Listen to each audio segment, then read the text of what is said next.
right, guys, this is a demonstration for the black and white painting. So up to this point, we've had a chance to do just a little bit of overview of the class. We talked about how to put together your sketchbook and how to use your sketchbook. So here are some examples of the kinds of things that would help you, especially for those of you who are brand new to this. So I've done a page in my sketchbook of just some ovals. I think this is actually upside down. Just some nice ovals, just to kind of get the hang of things. Notice that they look kind of scribbly, okay? Little bundles of lines like you can see on this ball here. That's what you really want to try to do. It's just getting the feel for things so it looks very natural, not very tight and strict. Here's another little sketch that I did trying to come up with a sketch for my cylinder and ball, and then I have a ball up here with a little cast shadow under it. And these are very sketchy, okay? I did that, and then I did one that's just a little bit more carefully done, but it still has bundles of lines. I purposely made the lines on these objects darker so that we could see them on the webcam. This isn't the best operation in the world. The lighting in here is a little difficult today. It's kind of rainy outside, so it's cloudy. We don't have as much light as we usually do. So you can see that, you know, when I've done this, what I do is the first thing that I start with is the object that's closest to me. And we're working really simply here. We've got balls and cylinders, the easiest things to draw. So I did the ball first. I just made lots of bundles of lines. You can see all of those little scribbly lines there. And then I used that ball to try to figure out where the cylinder was. You can see that there's a little guideline right there. So the base of this cylinder is kind of lining up here about a quarter of the way up on my ball. And then when I look at this, I can see exactly how far up the top of that ball is going to go to this. It's a little bit off, but I'm using this for reference. For my cylinder, I started out with my nice ellipses for both the bottom and the top. It's almost like the little cylinder that we're working with is transparent, but that way we get a really nice curve at the bottom of this, and it works out pretty well. For putting in the cast shadows, I'm going to do this again here on our painting in a second. But for working with the cast shadows, one of the things that I do is I take a look at this ball, and I imagine that it's the face of a clock, okay? And so we can imagine 12 o'clock, 6 o'clock, 3 and 9. And then I imagine where that line is coming out there for the cast shadow, and it looks like it's about 5:30. You know, it's like almost 6 o'clock, you know, just like right in there. So that's where it's going to start out, and then it's going to stretch out here in a nice ellipse. Notice how it's very similar to the ellipses that we have here. And then it's coming in like right about at the 7 o'clock point to duck back in, okay? So that'll get you a nice cast shadow shape for your ball. For the cylinder, notice how that ellipse that I have here, not only is it helping us get that nice curve for the bottom of our cylinder, but it's also right there at that point where it starts to curve back up. That's where the cast shadow is going to sprout off. And also notice how it does the same thing in the back. So these are the kinds of things that you can do at home with an orange, a roll of paper towel, you know, just whatever it is that you have around the house. Okay, so now we're going to talk about the painting that we're going to make. I have some paintings here that were made by students from previous classes, and I thought I would show those to you, some nice examples. Of course, you know, what we want to pay attention to are good drawing, making sure that things are well drawn as far as our ellipses and uprights are nice and upright, that sort of thing. And we also want to make sure that we have a full range of value. So we have some darks and we have some really nice lights as well as the medium tones. So that worked out pretty well. We want to have a good coat of paint on our canvas. There's some places here where the paint is just a little thin. So we want to make sure that we get a good coat of paint, but this one turned out pretty well. This student did leave some dark lines around things, which is not necessarily what we want to do. It's a little bit better done here on the apple, where you can see that the color of the apple just abruptly stops at the edge of the apple and then the gray behind it. And that makes it look a little bit more representational as opposed to having like these dark outlines. around things. Here is another. Worked out really nicely. And here is another, okay? Again, a little bit thin here, but I thought that this one turned out really, really well. So now thinking about getting our setup here and how this is all going to work. My setup here in the studio, it's a little bit artificial compared to the situation that you might have. I have to have something for my computer to sit on. I have this little roll around table, this tabaret for my paints. I have an easel to work with, and then I have my setup. Right now, this is all really close so that way you guys can see it here on the camera. I've got a canvas that's a pretty good size. Normally, I wouldn't have one quite this big, but you know, it's what I happen to have. So I'm going to go ahead and use this size. Actually, I think, let's see if I can. Okay, back to work. So I've got my objects so I can clearly see them. I have my canvas here and I have my palette. Now, before I get started, I want to make sure that this arrangement is actually going to work for me. So I'm going to do a little lesson here in something called sighting and measuring. So I've got my canvas, and at the moment it's kind of arranged landscape style. So it's wider than it is tall.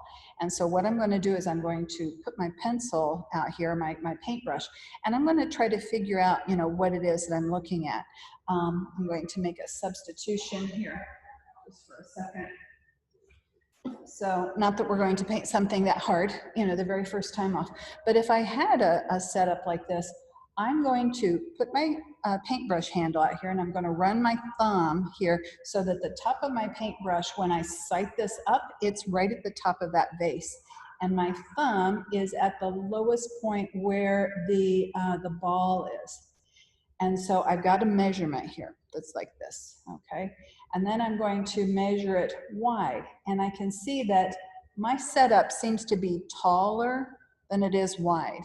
And if that were the case, I would switch my canvas around so that I would have something that is taller than it is wide. Okay, so that way it's going to accommodate it.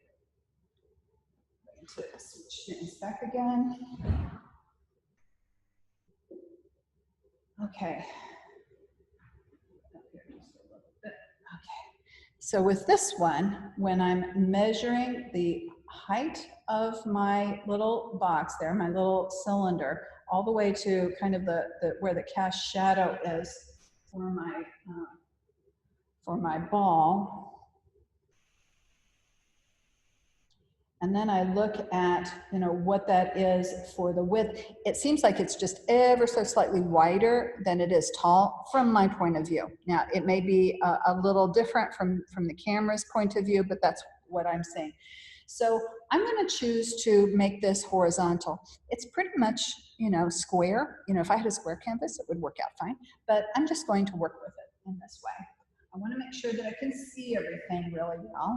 And I'm going to get started with my color.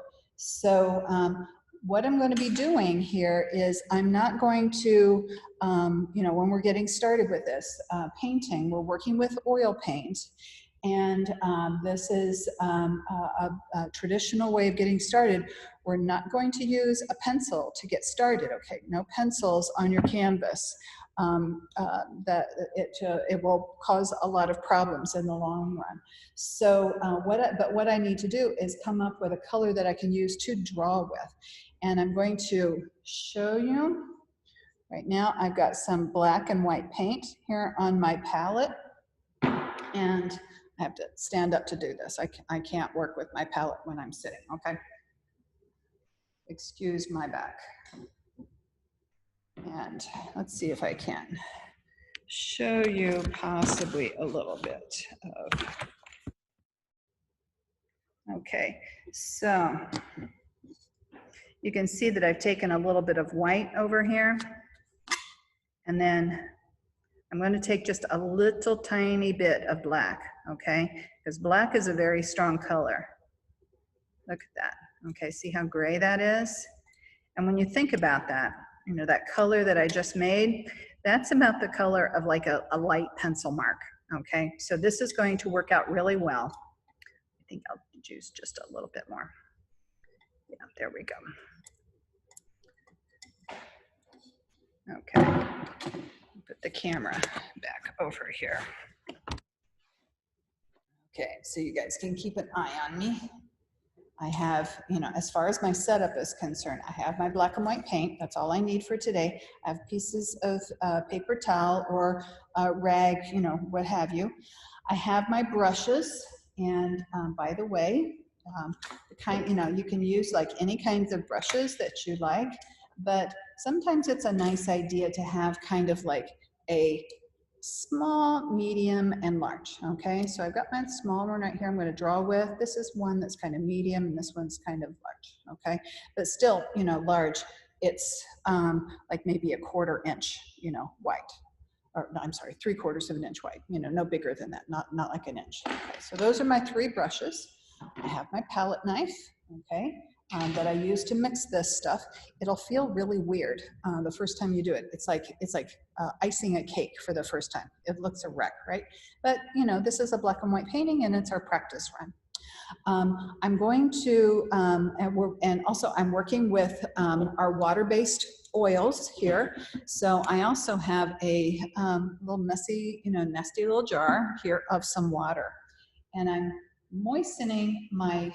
I'm going to turn this around here so you can watch me first.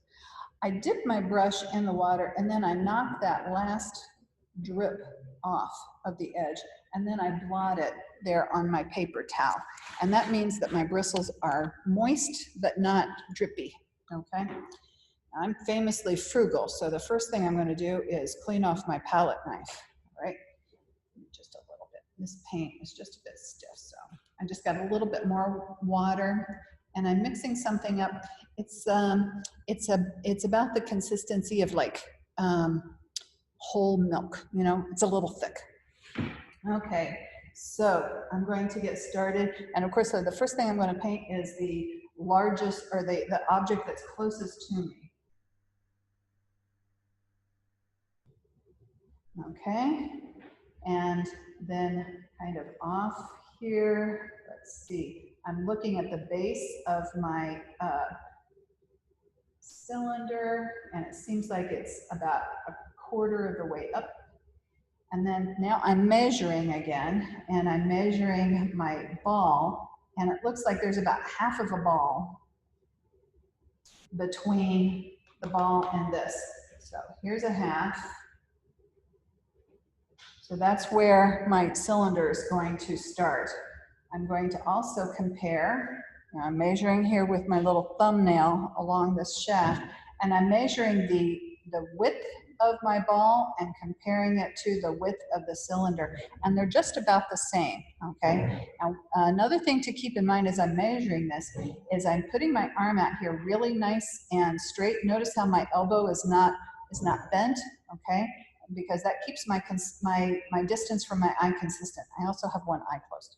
And so that means that this is going to be the same as this.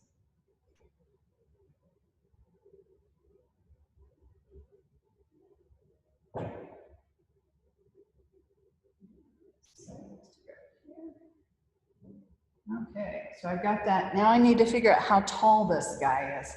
Okay, so again, you know, our balls are the easiest thing because they're nice and they're just circles.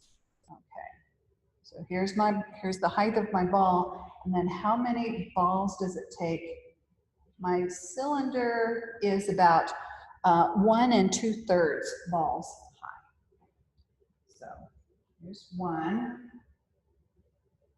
and it looks like it's like right about there. Okay.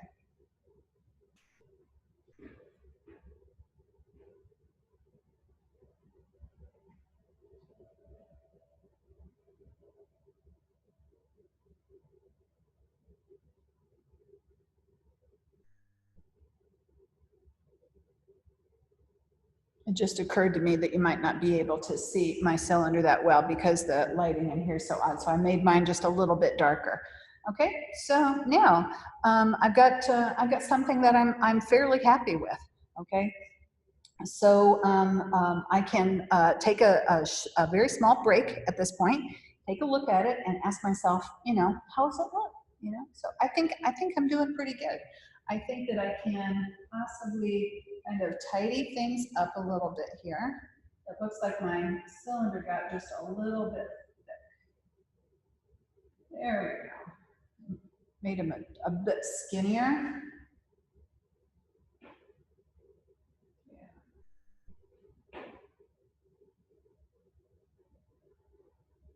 Okay, I'm going to go ahead and put in the cast shadows.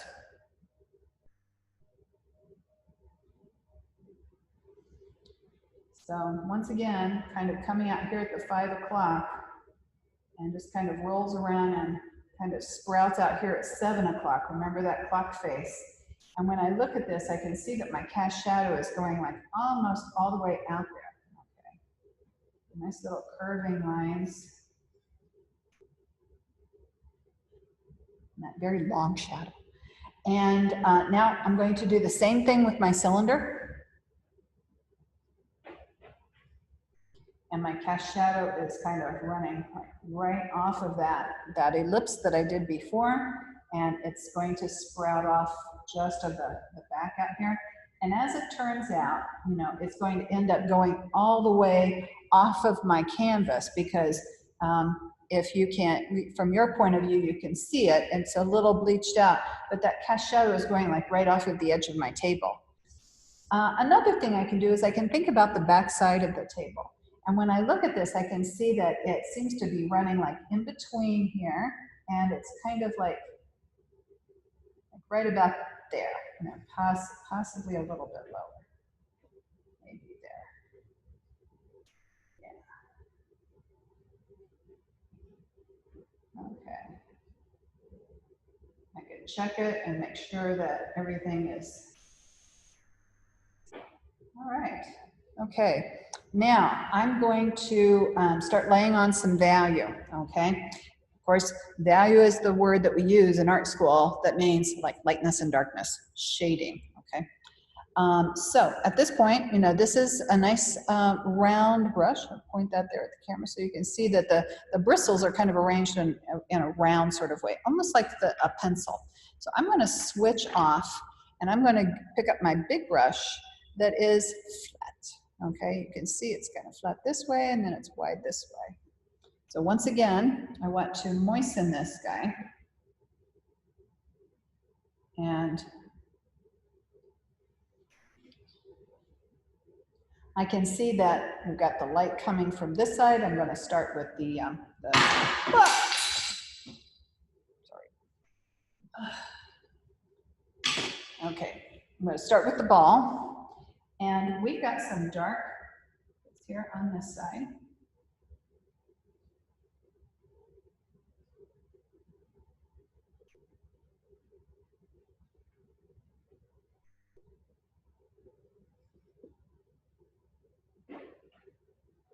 And there's light over there. I'm not going to put white down right now. I'm just going to put something that's representing the dark stuff. I'm not making it as dark as it possibly could be. I'm just kind of like getting things laid out, blocking things in. I could always deepen it later, okay? If I went ahead and put something really dark on it, and say if it was too dark, it's going to be hard to kind of pull it back, okay? So.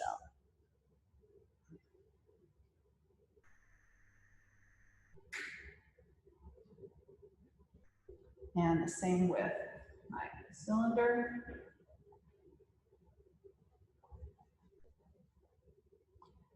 My paint is a little bit runny. It's not super thick, okay? And that is just so that I can get things blocked in. I do have some outline of my shape, and I'm trying to run like right up to those edges. I ended up with a little bit of extra line on the outside here, but that's going to go away. Okay.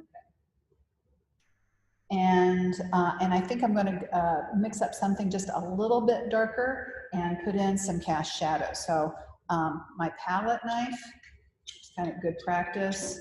Wipe the guy off. Pick up another little minuscule amount of black.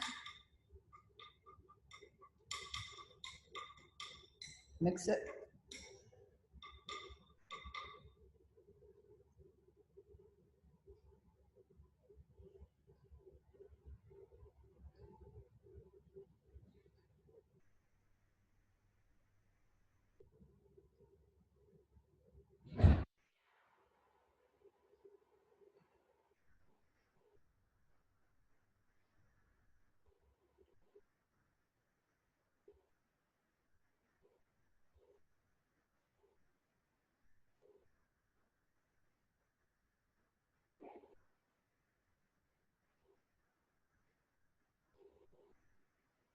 Okay, I'm well on my way, huh? It's starting to look like something.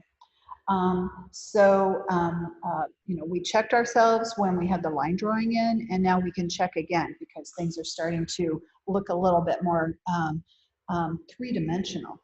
I'm going to go ahead and I'm going to pick up some white, and I'm going to, just so that you can see, just to keep that illusion going. So as you can see, you know, getting rid of that edge, now it's starting to look like something, right? I'm going to go ahead and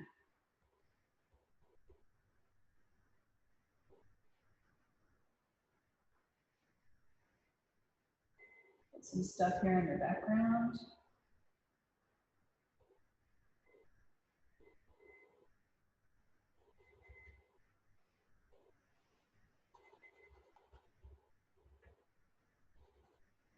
I had some leftover things on my brush, okay, of that medium gray, and so that way we can start to see, you know, how things are playing out.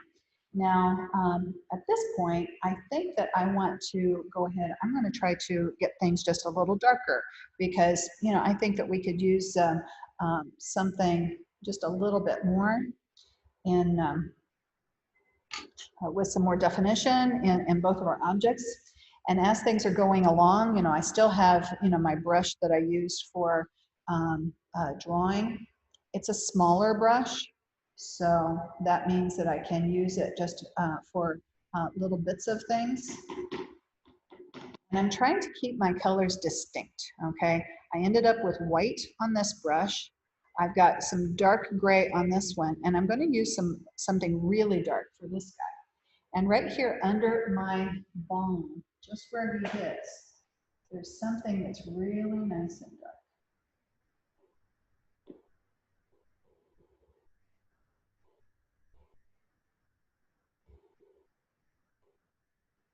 And so as you can see, it feels like it's kind of heavy, you know, it has some weight to it. I can also see that there's ever so slightly a little bit of a line under the bottom of my cylinder over here.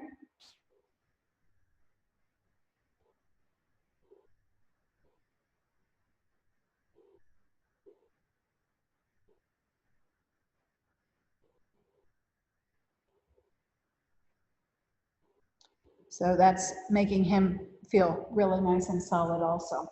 So right now I'm going to go ahead and I'm going to lay in more color. Right now I've got everything blocked in. I've checked and things are going well. So I'm going to keep pushing my values here.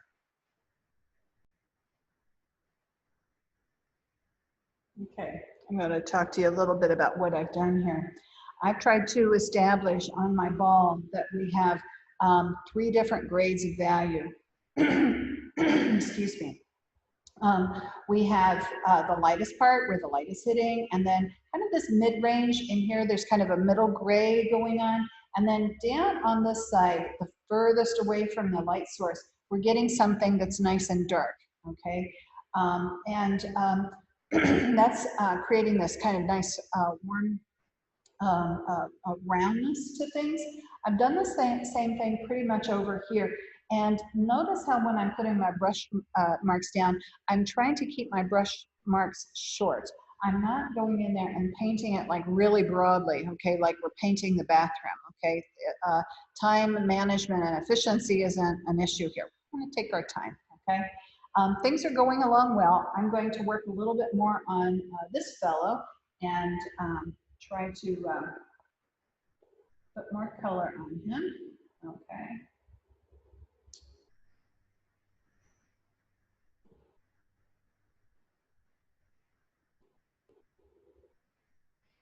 I still have a line here between my top and the side of it. And when I'm looking at this, I really don't see that line. So I'm just going to work like right up to that and get rid of that. The top has a lot of light.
Okay. Frequently, students want to know how to blend. Notice how I have white down where it's going to be light, and then I have the gray down, and I make sure that those two areas are fairly wet. And then as far as blending it, I'm just letting my brush kind of like run up and down that, just really lightly. And that creates a nice blend. And one thing I'm going to point out, you know, for a class for non-majors, this is a class that's open for everyone, and I'm not expecting that people have like a lot of background in this. But I'm going to try to bring the camera over here so that you guys can see this. And there is just a little bit of something interesting that's going on that I'm trying to capture. So when we're looking at that ball, and we're looking at the cylinder, you know, if you look at the edge furthest away from the light, there's just like a little bit of light on that back side of the cylinder and also on the ball. And that's something called reflected light. And it's, if you can put it in, then that's great. It's not something that is absolutely required, okay? But I want to accommodate everyone in this class because some of you guys have had some experience. So I want to make sure that everyone is getting, you know, challenged as they could. So this is a little bit, something just a little bit more challenging. To do this, I want to go ahead and I need to put some gray here for my cloth. I have a gray cloth to work with. So I'm going to pick up my nice gray brush, and I'm going to take a look at this, and I'm going to try to figure out my cast shadows are actually like the darkest gray, and then the cloth is just like a little bit lighter gray. So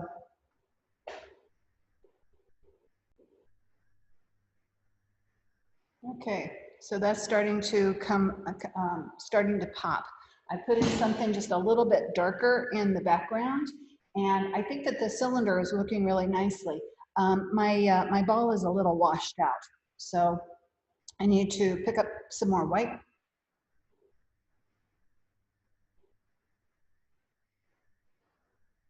See if I can brighten him up a bit.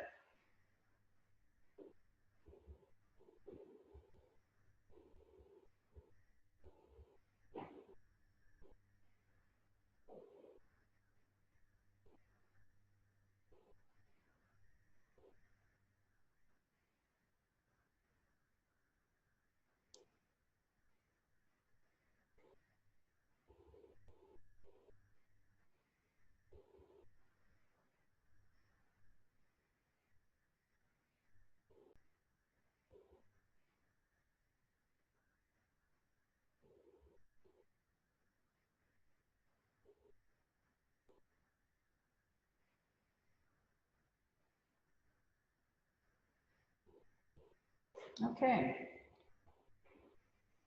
A little bit of tidying up here. Okay.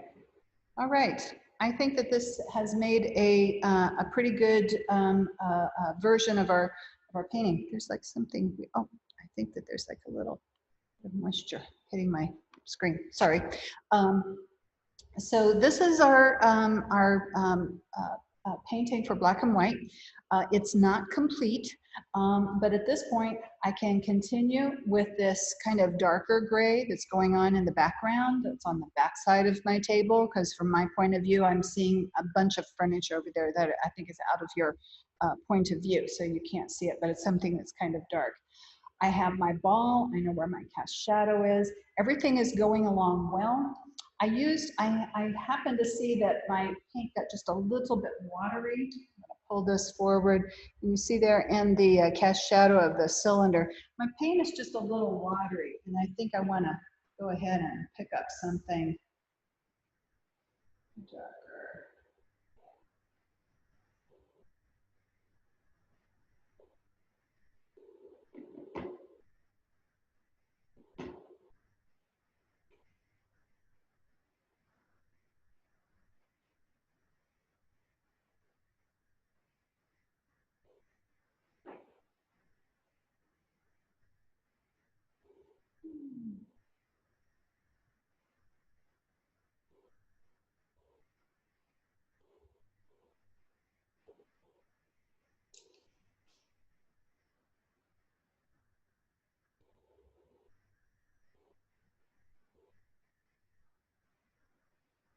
I could just keep doing this, right?